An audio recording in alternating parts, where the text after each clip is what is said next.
첫 만남은 참 중요하죠. 첫 만남에서 좋은 인상을 남기려면 어떻게 해야 할까요? 외모를 꾸미고 좋은 옷을 입고 그렇게 하기도 해야겠지만 연구에 따르면 첫인상의 75%는 향기와 관련이 있다고 합니다. 사람은 시각보다 후각에 민감하기 때문에 또 강한 자극을 받기 때문에 향기가 좋을수록 그 사람을 좋게 느낀다고 합니다. 그래서 많은 사람들이 향수를 사용하죠. 향수를 제작하는 것은 꽤 어렵다고 합니다. 자연에서 천연 재료를 준비하고 그것으로는 부족하기 때문에 또 합성 재료를 준비합니다. 이 두 가지 재료를 블렌딩해서 적절한 배합을 찾아야 하는데 그것이 여간 어려운 것이 아니라고 합니다. 한두 번 해서 되는 것이 아니라 비율을 찾아가면서 원하는 컨셉, 원하는 향기가 나올 때까지 수백 번, 수천 번이 넘는 테스트를 해야 하는데 이 기간이 짧게는 수개월이고 길면 수년까지도 걸린다고 합니다. 그러나 좋은 향수를 만들려면 반드시 지나와야 하는 과정이죠. 예수의 향기로 살아가는 우리도 마찬가지입니다. 예수님의 생명력, 죽은 것을 살리는 생명력이 나를 채우고 교회를 채워서 우리를 변화시킵니다. 그리고 우리 안에 넘쳐 흐르는 그 생명력이 가정으로, 직장으로, 세상으로 퍼져나가게 됩니다. 그렇게 퍼져나가는 것을 우리는 영향력이라고 말합니다. 우리가 예수님과 친밀한 관계 안에서 생명력 있는 삶을 살아간다면 우리에게 맺히는 열매를 통해 그 생명력이 전달되게 되죠. 세상 어디에 있든지 영향력 있는 존재가 되는 것입니다. 초대교회는 로마에서 주목받지 못한 존재였습니다. 그러나 그 교회가 영향력 있는 공동체가 되는 데는 몇 가지 사건들이 있었습니다.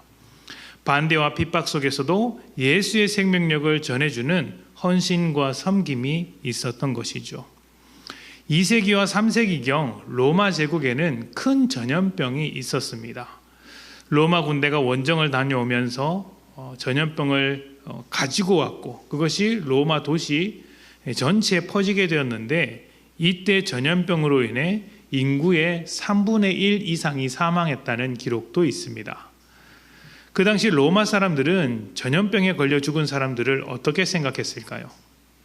로마 사회의 특징을 생각해 보면 알 수 있습니다. 두 가지 특징이 있는데 첫 번째는 생명을 그렇게까지 중요하게 생각하지 않았습니다. 로마 사람들은 병든 자를 너무 쉽게 버렸습니다. 강하지 못하고 또 쓸모없는 존재라고 생각했기 때문에 그냥 버렸습니다. 장애인은 방치했습니다. 노인과 여자, 어린아이는 가치 없는 존재로 보았습니다. 그래서 전염병에 걸리게 되면 가족들조차 그 환자를 집에서 쫓아내고 뭉거러 잠근 뒤에 버려버리는 것, 돌보지 않는 것이 일상이었습니다. 이것은 매정하거나 그런 문제가 아니라 그 사회가 가지고 있는 특징이었어요. 누구나 그렇게 살았습니다. 또 다른 특징은 전염병을 신들의 저주라고 생각하는 것입니다. 그래서 병든 사람뿐만 아니라 병든 사람이 머물렀던 지역, 그 집, 모든 장소를 멀리했습니다. 그러니 그 환자들의 삶이 어떻겠습니까? 살 수 있어도 사람들의 돌봄을 받지 못해서 죽는 경우가 허다했던 것이죠. 그런 사회적인 분위기 속에서 그리스도인들만이 달랐습니다. 역사에는 이런 기록이 있습니다. 병든 자를 버리고 거리로 내쫓을 때 그리스도인들은 두려워하지 않고 병자들을 돌보았다. 많은 그리스도인들이 병자를 섬기다가 그들과 함께 죽기도 했다. 그리스도인들이 보여준 행동은 당시 로마 사회와는 완전히 다른 것이었습니다. 병자들을 자기 집으로 불렀고 그 집 안에서 돌보았습니다. 집에서 쫓겨난 환자들이 그리스도인의 집에 모이게 된 것이죠. 그들에게 먹을 것을 나누어 주었고 죽으면 장례까지 치루어 주었습니다. 자신의 목숨마저도 내어주면서 돌본 이 모습에 놀라워한 로마는 어떤 영향을 받게 되었을까요? 전염병 이전에는 불법을 저지르는 사람이라고 생각했습니다. 교회는 불법의 사람들이다. 우리와는 함께 섞일 수 없는 사람들이다. 저들은 다 몰아내야 한다. 물론 전염병이 끝나고 나서 모든 핍박과 박해가 한 번에 사라진 것은 아니지만 그 이후로는 사회적인 존경과 신뢰를 받게 되었습니다. 특히 그리스도인의 사랑으로 또 섬김으로 치료되었던 환자들은 대부분 예수를 믿고 영접했다는 기록도 있습니다. 굉장히 중요한 부분인데요. 로마 사회에서는 방금 말씀드린 그런 사회적인 인식과 함께 새로운 사람들의 고백이 등장하게 되었습니다. 무엇이냐면 그리스도인들은 우리와 다르다. 저들의 사랑은 도저히 이해할 수 없는 수준이다. 라는 인식이 로마 사회 속에 가득 생겨나게 되었습니다. 백성들 사이에서 박해당하는 그리스도인들을 보면서 우리가 예수를 믿지 않지만 우리는 교회의 일원이 된 것은 아니지만 저들은 우리에게 꼭 필요한 존재다. 저들을 보호해야 한다. 살려야 한다는 목소리가 점점 힘을 얻기 시작했습니다. 초대교회는 지금의 기독교와 같이 크고 조직 있는 그런 강력한 공동체가 아니었습니다.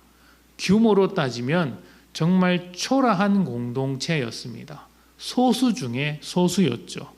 그러나 그들이 영향력을 주게 된 것은 규모가 아니었습니다. 예수의 생명력을 붙들고 예수를 닮은 삶으로써 그 사회를 움직여냈던 것이죠. 세력도 아니고 규모도 아니고 오직 예수의 생명력, 예수님의 사랑이었던 것입니다. 오늘 말씀을 보면 하나님의 백성으로 살아가는 우리를 보며 빛과 소금이라는 이야기를 합니다. 빛과 소금 같은 존재, 어둠 속에서 빛이 나는 것처럼 또 맛없는 곳에 소금이 필요한 것처럼 세상과 다른 정체성으로 예수의 생명력을 가진 자들, 세상에게 꼭 필요한 자들이라고 소개하는 것이죠. 우리는 사람들 앞에서 예수님의 생명력으로 살고 예수님의 열매를 맺습니다. 그리고 그것은 착한 행실로 드러나게 됩니다. 여기서 착한 행실이라는 것은 도덕적으로 선한 행실을 말하는 것이 아닙니다. 그것을 포함하고 있기는 하지만 본질적으로는 좀 다른 것이죠. 바로 하나님께 뿌리를 두고 살아가는 삶을 의미합니다. 초대교회 사람들이 로마 사람들과는 다르게 예수님의 사랑을 실천한 것처럼 우리도 세상의 질서와는 다르게 예수님의 생명력으로 살아가게 되면 그것이 빛과 소금 같은 존재로서 착한 행실을 하는 영향력 있는 교회의 모습이 될 수 있는 것이죠. 자, 그렇다면 우리가 세상에서 영향력 있는 것을 넘어 영향력 넘치는 교회가 되려면 어떻게 해야 할까요? 먼저 우리의 믿음을 교회 밖으로 확장시켜야 합니다. 믿음은 종교 생활을 잘하는 것으로 끝나지 않습니다. 이 교회 생활, 종교 생활은 우리 믿음을 돕는 것이죠. 하나님은 교회보다 그리고 이 종교 생활보다 먼저 우리의 삶을 만드신 분이십니다. 창조 때 가장 먼저 만드신 것이 인간이었고 인간의 삶이었습니다. 이 삶을 복되게 하는 것, 충만하게 하는 것, 하나님께서 창조한 대로 돌리는 것이 우리 믿음의 역할인 것이죠. 그래서 하나님의 백성으로 살아야 하는 자리는 교회만이 아니라 우리 삶 구석구석 모든 곳에서 그래야 합니다. 예수의 생명력으로 가득해야 할 곳은 교회만이 아니라 우리의 가정이며 우리의 일터입니다. 살아가는 모든 곳, 세상 모든 것이 예수의 생명력으로 살아가야 하는 자리죠. 교회 생활은 우리 삶의 일부분으로서 중요한 조각이지만 내 삶 전체가 아니라는 것을 기억해야 합니다. 교회 안에서 잘하는 것도 중요합니다. 좋은 관계를 맺고 또 섬기는 자리에서 열심히 섬기고 헌신하고 예배하고 기도하고 연합하고 너무 중요하죠. 하지만 이 교회가 여러분의 믿음의 전부가 되어서는 안 됩니다.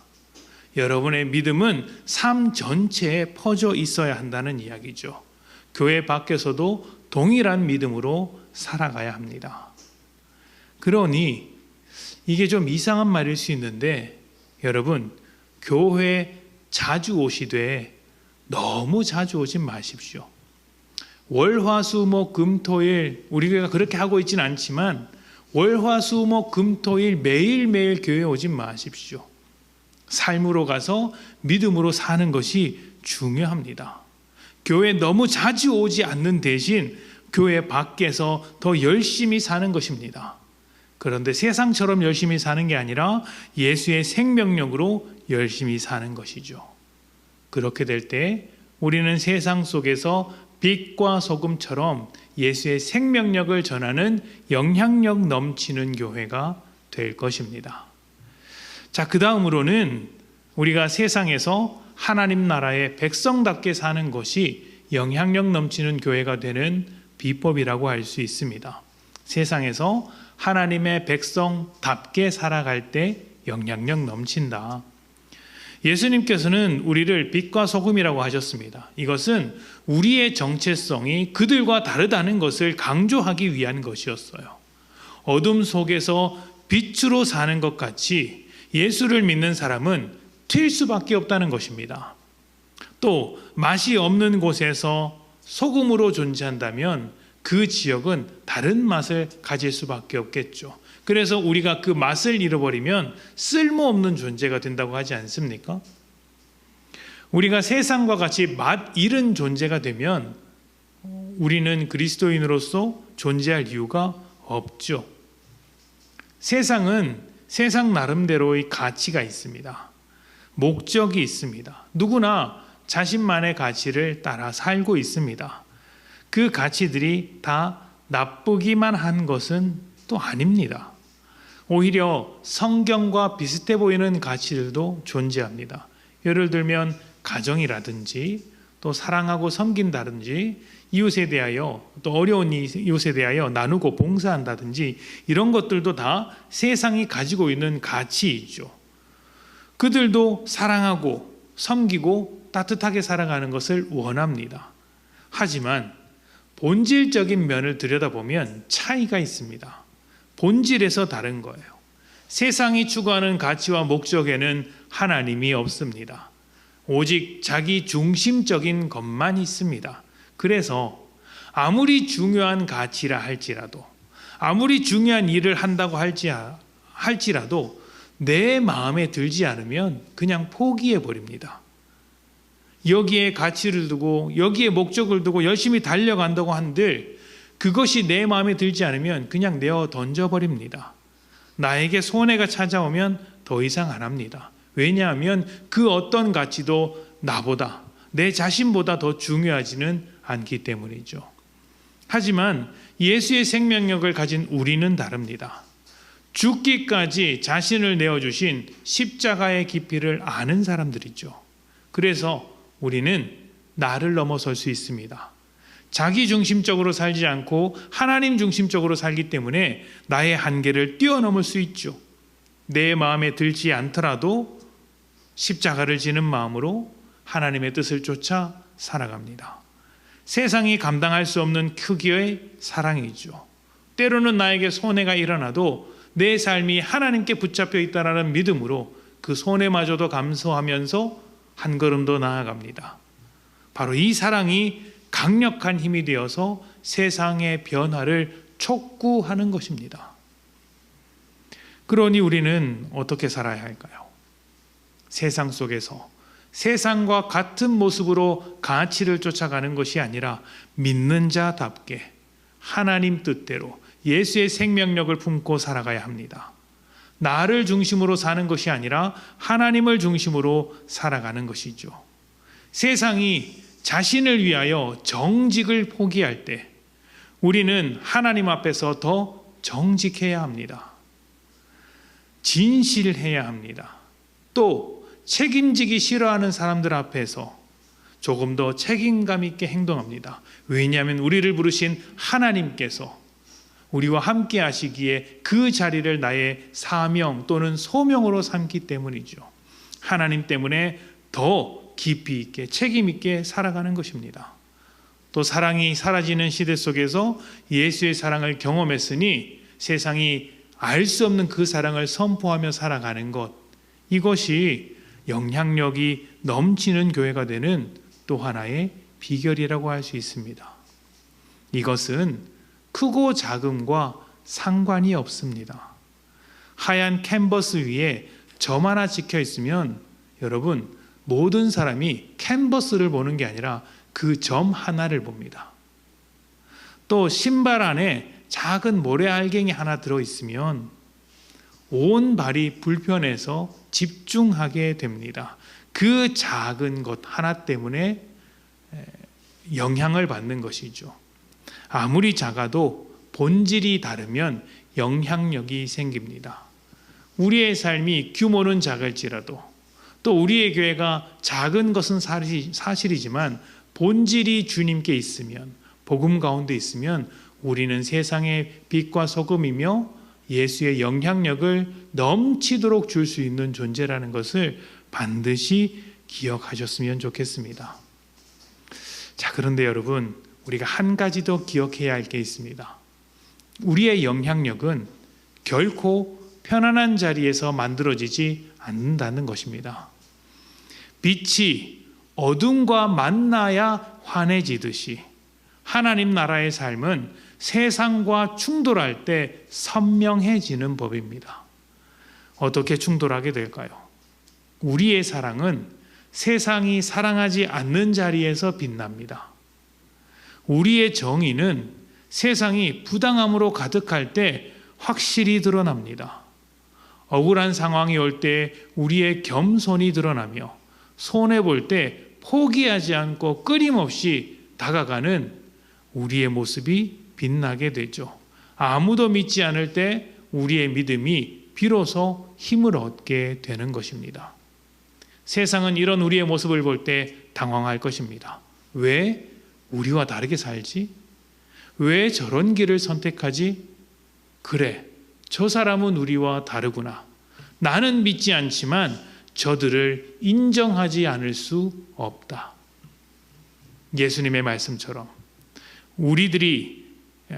사람들이 우리의 착한 행실을 보고 하나님께 영광을 돌리도록 하는 것, 이것이 우리의 영향력이 아닌가 생각을 해봅니다. 다시 한번 말씀드립니다. 영향력은 크기와 상관이 없습니다. 예수의 생명력으로 세상과 충돌할 때 그 충돌이 우리의 영향력이 됩니다.